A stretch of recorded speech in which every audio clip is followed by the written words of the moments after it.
Hello viewers, welcome back to knowledge learning.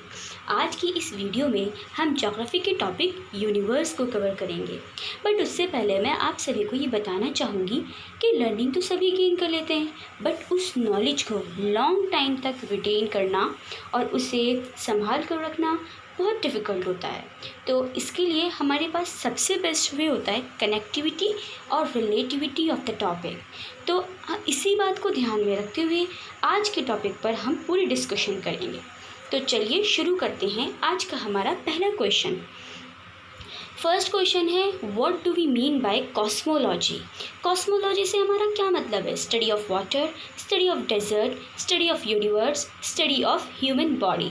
तो इसका answer है स्टडी ऑफ यूनिवर्स। यूनिवर्स की स्टडी कॉस्मोलॉजी कहलाती है। Study of water hydrology, study of desert ecology और study of universe आपको पता चल गया, और स्टडी ऑफ ह्यूमन बॉडी कहलाती है फिजियोलॉजी। पढ़ते हैं आगे।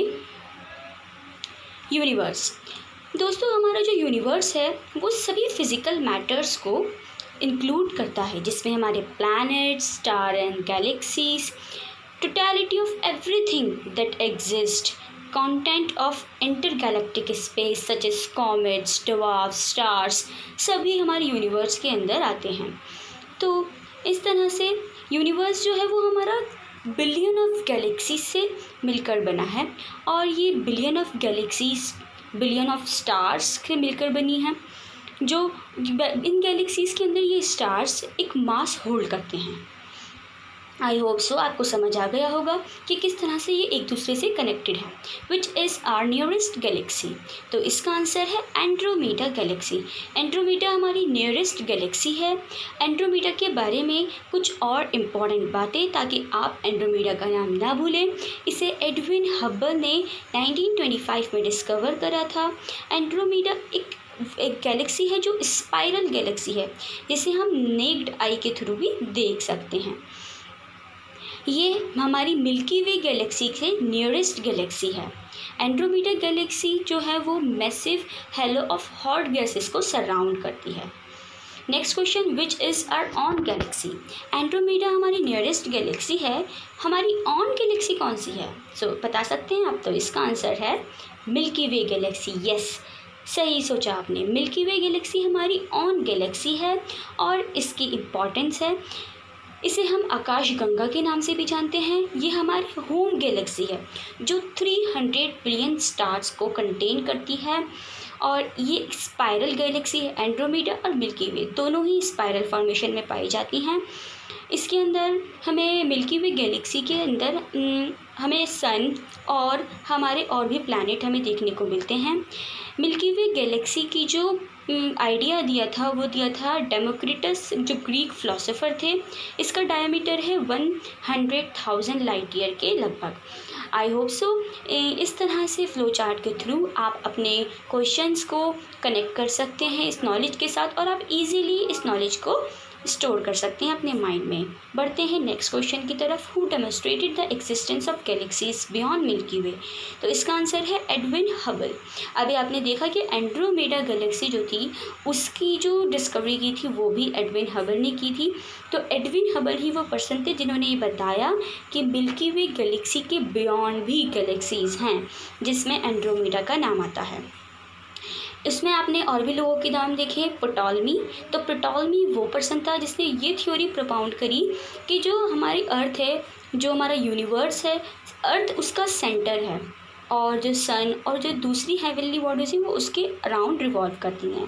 बट कॉपरनिकस ने इस बात को मना किया, और उसने कहा कि नहीं, सन सेंटर है यूनिवर्स का, अर्थ नहीं। तो इस तरह से अलग अलग थ्योरीज आई। नेक्स्ट क्वेश्चन है, which of the following structure belongs to the galaxies. अभी आपने गैलेक्सीज के बारे में पढ़ा, तो ये गैलेक्सीज जो है वो कौन सा स्ट्रक्चर उसे बिलोंग करता है? Spiral, elliptical, irregular. आप सोचेंगे कि स्पाइरल, नहीं, ऑल ऑफ द अबव, सभी टाइप्स की गैलेक्सीज पाई जाती हैं। ये इन 3 तरह की गैलेक्सीज की फॉर्म्स को मैं आपको दिखा देती हूँ। स्पाइरल, इसमें एक सेंट्रल में न्यूक्लियस होता है और स्पाइरल आर्म्स होती हैं। एंड्रोमीडा और मिल्की वे इसके एग्जाम्पल्स हैं। नेक्स्ट आ जाता है इलिप्टिकल, इसमें कोई स्पाइरल आर्म्स नहीं होती हैं। और इर्रेगुलर वो होती है जिसका कोई शेप नहीं होता। नेक्स्ट आ जाता है question, who proposed big bang theory of universe. Big bang theory हमारी यूनिवर्स की एक वेरी इंपॉर्टेंट थ्योरी है। इसको किसने प्रपोज करा? जॉर्ज लेमाइट्रे, बोंदी, गोल्ड और फ्राई। तो इसका आंसर है जॉर्ज लेमाइट्रे। नेक्स्ट क्वेश्चन है वो इस बिग बैंग थ्योरी से रिलेटेड मैं आपको कुछ और बताना चाहूँगी कि ये एक ऐसा एक्सप्लोजन जो था जो 13.8 बिलियन ईयर्स अगो पहले हुआ था। और इस एक्सप्लोजन के बाद गैलेक्सीज और स्टार्स और जितनी भी हेवनली बॉडीज़ थी उन सब की फॉर्मेशन हुई थी। ये इस पिक्चर को आप इसके साथ रिलेट कर सकते हैं। नेक्स्ट आ जाता है the universe has no beginning and no end, which theory state this. तो इसका आंसर है steady state theory. Different theories थी जिसमें से स्टेडी स्टेट थ्योरी ये कहती है कि यूनिवर्स जो है उसका तो ना तो कोई एंड है और ना ही कोई बिगनिंग है।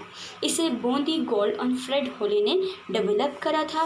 वो कहते हैं कि यूनिवर्स एक्सपेंड करता जा रहा है। जो हमारी पल्सेटिंग थ्योरी है वो भी यही कहती है कि यूनिवर्स एक्सपेंड करता है, बट ये स्टेडी स्टेट थ्योरी ये डिफरेंस दिखाती है कि यूनिवर्स अपना अपीयरेंस कभी चेंज नहीं करता और इसकी कोई बिगनिंग और कोई एंड नहीं है। Next COBE stands for. COBE किस लिए स्टैंड करता है? Central advisory board of education. नहीं, आप कंफ्यूज मत होइएगा, इसका आंसर है कॉस्मिक बैकग्राउंड एक्सप्लोरर। तो COBE। नेक्स्ट आ जाता है WMAP stands for Wilkinson microwave anisotropy probe. तो COBE और WMAP ये है क्या? ये 2 मिशन हैं जो नासा ने लॉन्च करे थे। नासा ने ये मिशन लॉन्च करे थे किस लिए? ये इन्होंने जो हमारी यूनिवर्स है उसमें जो प्रेजेंट रेडिएशंस हैं उसको स्टडी करने के लिए ये दोनों मिशन लॉन्च किए गए थे। नासा के बारे में आप जानते ही हैं, national aeronautics and space administration जो USA में है। तो ये थी हमारी वीडियो। आई होप सो आपको वीडियो अच्छी लगी हो। क्वेश्चंस को मैंने आपको रिलेट करके पढ़ाया। इसी तरह से आगे और अच्छी वीडियो के लिए इस वीडियो को लाइक करें, शेयर करें और सब्सक्राइब करना ना भूलें। Thank you.